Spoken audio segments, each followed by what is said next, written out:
Thanks for tuning in to Just Being Mary Lewis.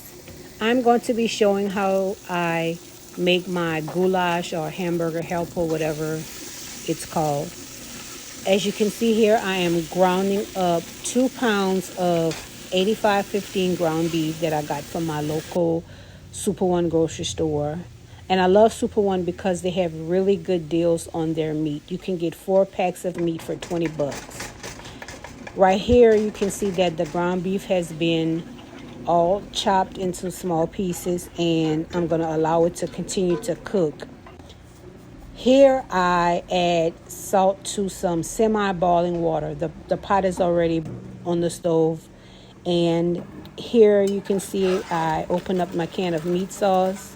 It's the Hunt meat spaghetti sauce. That's my favorite. Somebody recommended that I use Rouse. I'm going to give it a try. Now you can see that my meat has been already browned. I'm adding seasoning. You can see here that I added Slap Your Mama.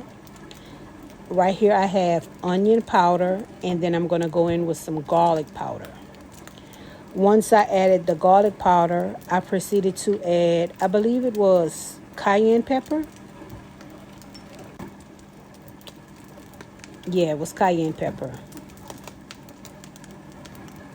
And then I added some accent. That's all that I had left. I love that stuff, but I ran out. Here I have some jalapeno pepper, some dried jalapeno pepper that my husband and I absolutely love. After that, I added maybe about half a cup of bottled water because it was that's what I had there at the moment. As you can see, it's starting to get a little brown. I had chopped some onions and peppers, green bell peppers, and I froze them. And I forgot to take them out before I started browning my meat. But that's okay because they cooked down really fast once they got heated up. Now that I've added my onions and bell peppers, I'm going to add a little bit of black pepper because I really love black pepper. I'm going to give it a little bit of a mix. Then I'm going to add some hamburger seasoning. I think it's McCormick. It gives any beef a really great flavor. I also added some salt-free McCormick. I think it's garlic and herb or onion and herb. I can't remember exactly which one it is. But it also gives food a really good flavor. I proceed to add some chicken bouillon, the powder kind. Then I add my meat sauce. I followed it up with a full can of water. I stirred it up, and then I proceeded to let it cook down. Because I'm not the hour-long cooking person with spaghetti sauce, I think maybe I let it cook for 20-30 minutes. Before I let it cook down, I added some sugar, and that's to cut the acidity because I get really bad heartburn, so I have to add sugar. Some people don't like sugar, but hey, whatever floats your boat, I have to have sugar. After I let the meat start to cook down, I added 2 different pastas. I added elbow macaroni and rotini, or is it rigatoni?